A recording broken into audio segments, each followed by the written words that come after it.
grupo muscular es la parte que es el deltoides. Su origen y su inserción son, el origen es clavicular, es esta parte de acá, la proyección del hombro y la espina escapular.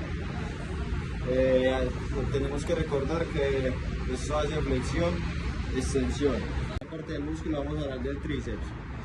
Acá podemos ver la cabeza larga, la cabeza lateral y la cabeza corta. En la cabeza larga su origen es la escápula, en la cabeza lateral es el húmero y acá en la cabeza corta es el húmero también. Su inserción es el olecrano del cúbito. Su inserción es la olecrano del cúbito y su predominancia es la extensión del cúbito. Bueno, este grupo muscular es el pectoral mayor. Su origen es la clavícula, el esternón y los cartílagos costales. La parte superior, como ya lo dije, que viene a ser la clavícula, la medial viene a ser lo que es el esternón y la inferior viene a ser lo que son los cartílagos costales o las costillas. Su predominación es la flexión y la aducción y la rotación interna del hombro. Y su inserción es el húmero. Bueno, este grupo es el bíceps. Debemos recordar que está compuesto por otros dos músculos que es la cabeza larga y la cabeza corta. El origen de la cabeza larga es la escápula en la parte de supraglenoidea y en la corta su origen es la escápula en la parte coracoide. Su predominación es la flexión. La inserción es la tuberosidad radial que viene hasta acá. Bueno, este grupo muscular es el coracobraquial. Su origen es el apófisis coracoideo. Su inserción es la cara medial del húmero.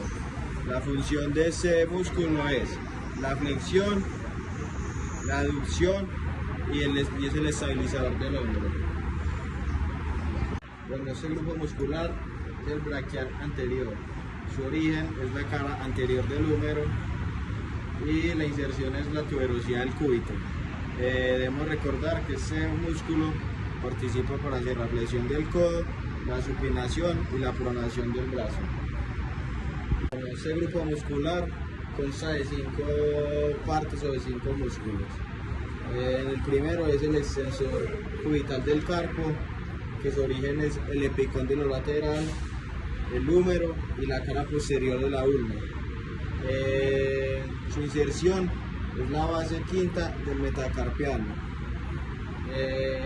Su segundo músculo es la extensión radial del carpo. Su origen es la cresta supracondylar lateral del húmero y su inserción es la base 2 del metacarpiano. El tercer músculo es el extensor del meñique. Su origen es el epicóndilo lateral del húmero y su inserción son las falanges del quinto dedo. El cuarto músculo es el extensor de los dedos y su origen es el epicóndilo lateral del húmero. Y su inserción son las falanges medias y distales del segundo al 5 dedo. El extensor radial, el quinto es el extensor radial del cuarto carpo. El quinto es el extensor radial corto del carpo. Su origen es el epicóndilo lateral del húmero y su inserción es la base 3 del metacarpiano. Los movimientos.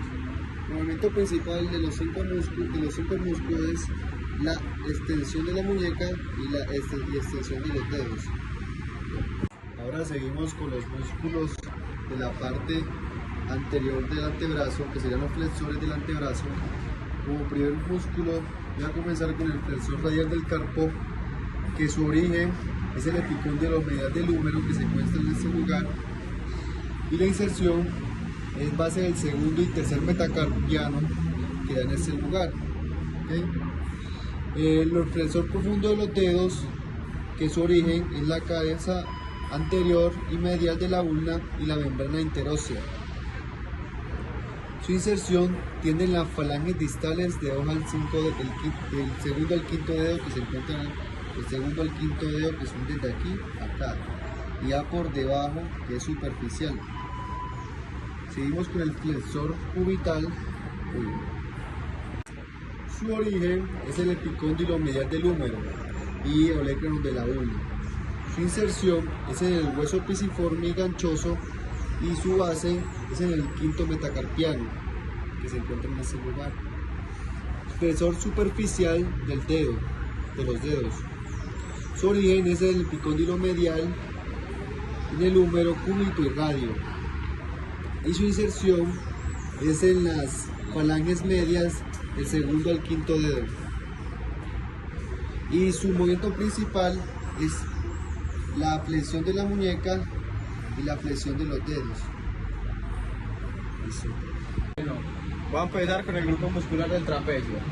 El trapecio, su origen es el nucal superior y el apófisis espinoso, de la C7 a la T12, y su inserción es la clavícula, el acromión y la espina de la escápula. El trapecio se encarga de la elevación, la retracción, la depresión y la rotación. Seguimos con el dorsal ancho. El dorsal ancho, su origen es desde el apófisis espinoso de la T7 a la L5, y el sacro, la cresta ilíaca y las costillas de la 9 a la 12. Su inserción es el sarco interpecular del húmero. El dorsal ancho se encarga de la extensión, la aducción, la rotación y la rotación medial del hombro. El redondo mayor. Bueno, redondo mayor. El redondo mayor, su origen es el ángulo interior de la escápula, y su inserción es el sarco intravecular del húmero. Este redondo mayor se encarga de la aducción, la extensión y la rotación medial. El redondo menor. El redondo menor, su origen es el borde lateral de la escápula, y la inserción es el tubérculo menor del húmero. Bueno, el infraespinoso, su origen es la fosa infraespinosa de la escápula. La inserción es el tubérculo mayor del húmero, y este se encarga de la rotación medial del hombro. Supraespinoso, su origen es la fosa supraespinosa de la escápula, y su inserción es el tubérculo mayor del húmero. Este se encarga de la aducción del hombro. Vamos a seguir con el grupo abdominal del abdomen. El primero es el transverso del abdomen. Su origen son las caras internas de las costillas desde la 7 a la 12. También la fascia toracolumbar de la cresta ilíaca. La inserción es la línea de Alba y la vaina recto abdominal del pubis. Seguimos con el oblicuo interno del abdomen. Su origen es la fascia toracicolumbar de la cresta ilíaca, y su inserción son los bordes inferiores de la costilla desde la 10 hasta la 12. También la línea de Alba y las vainas del recto abdominal. El siguiente es el recto abdominal. Su origen es la cresta del pubis y la sínfisis del pubis.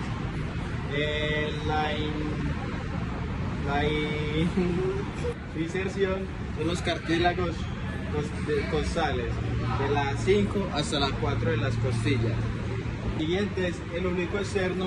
Su origen son las caras externas de las costillas de la 5 a la 12, y su inserción es la línea de Alba de la cresta ilíaca y del ligamento inguinal. El siguiente es el piramidal abdominal. Su origen son la cara interior del pubis y el sínfisis, y su inserción es la línea de Alba. Ahora vamos con el grupo muscular de los aductores, que está compuesto por cuatro músculos. El primero es aductor corto. Su origen es en la rama inferior del pubis y su inserción en la línea pectínea y parte proximal de la línea áspera. El aductor largo tiene su origen en el cuerpo del pubis y su inserción en el tercio medio de la línea áspera del húmero. El gracil tiene su origen en la rama inferior del pubis y su inserción en la parte superior de la cara medial de la tibia. Y el aductor mayor, que es el más grande de los músculos del aductor, su origen es la parte aductora, la rama inferior del pubis y rama del isquion. Y su inserción en la línea áspera del fémur y el tubérculo del aductor. La función principal de esos músculos es de la estabilización del muslo y la cadera. Y también tiene su mayor función, que es la aducción o cerrar en el movimiento. Ahora seguimos con el músculo sartorio. El sartorio se encuentra, en el origen se encuentra en la espina ilíaca y el anterior superior. Y su inserción es en la cara medial de la tibia, que se encuentra en ese lugar. Seguimos con el cuádriceps. El músculo cuádriceps tiene 4 músculos compuestos, que sería por el vasto medial. Su origen es la línea intertrocantérica y el labio medial de la línea áspera. Su inserción es la base de la rótula y la tuberosidad tibial. El recto femoral está por debajo del recto intermedio. Su origen es la espina ilíaca anterior inferior y su inserción es la base de la rótula y la tuberosidad tibial, más bien en el ligamento rotuliano. Seguimos con el vasto intermedio. Su origen es de la cara anterior y lateral del cuerpo del fémur y su inserción es la base de la rótula y la tuberosidad tibial. Ahora seguimos con el vasto lateral y su origen es el trocante mayor y labio lateral de la línea áspera. Su inserción es la base de la rótula y la tuberosidad tibial. Juntos, el cuádriceps ayuda a la flexión y extensión de la rodilla y el sartorio ayuda a llevar una leve rotación de la rodilla. Ahora seguimos con el bíceps femoral. El bíceps femoral se compone de 2 músculos y tiene su primer origen, su primer músculo es la cabeza larga, que tiene su origen en la tuberosidad isquiática y tiene su inserción en la cabeza del peroné. Y la cabeza corta se origina en la línea áspera del fémur y tiene su inserción en la cabeza corta del peroné. Ahora seguimos con el semitendinoso, que su origen se encuentra en la tuberosidad isquiática y su inserción en la parte superior de la cara medial de la tibia. Y el semimembranoso, que es el que se encuentra aquí, su origen es la tuberosidad isquiática y su inserción es la cara posterior del cóndilo medial de la tibia. Y juntos ayudan a la flexión de la rodilla. Ahora seguimos con el músculo extensor largo de los dedos, que tiene su origen en el cóndilo lateral de la tibia, fíbula y membrana interosea, y su inserción está en las falanges medias y distales del segundo al quinto dedo. Y por este lado tenemos al tibular corto o fibular corto. Su origen está en la cara lateral de la fíbula y su inserción está en la base quinta del metatarsiano. Ahora seguimos con el grupo muscular del fibular largo, que tiene su origen en la cabeza larga y cara lateral de la fíbula, que se encuentran aquí en ese lugar. Y tiene su inserción en el metatarsiano y cuneiforme medial. Y ahora seguimos con el tibial anterior, que tiene su origen en el cóndilo lateral, la cara lateral de la tibia y la membrana interosea. Y su inserción está en el vasto del primer metacarpiano y en el cuneiforme medial. Ahora seguimos con el tercero de la fase lata, que se encuentra en ese lugar y llega hasta la rodilla. Y el tendón de la fase lata, que tiene su origen en la espina ilíaca, anteroposuperior y cresta ilíaca. Su inserción está en el tracto iliotibial y cóndilo lateral de la tibia. Ahora seguimos con el grupo muscular de los glúteos. Es el glúteo mayor, glúteo medio y glúteo menor. Vamos a comenzar con el glúteo mayor, que es el más grande. Se origina en la cresta iliaca, sacroiliacosis, fascia toroilumbar y ligamento sacrotubulosa. Su inserción está en el tracto iliotibial y la tuberosidad glútea del fémur. Lo que hace este glúteo mayor y sus funciones principales son la extensión de la cadera, tiene la función de la rotación de la cadera también. Y ahora seguimos con el glúteo menor, que tiene su origen en la cara externa del ilion, entre las líneas glúteas anterior y posterior, y su inserción se encuentra en la cara anterior del trocánter mayor del fémur, que hace una estabilización del pubis. El glúteo medio tiene su origen en la cara externa del ilion, líneas glúteas y anterior del posterior, y su inserción es la cara lateral del trocánter mayor del fémur. Este glúteo medio tiene la función de estabilizar y la rotación del muslo.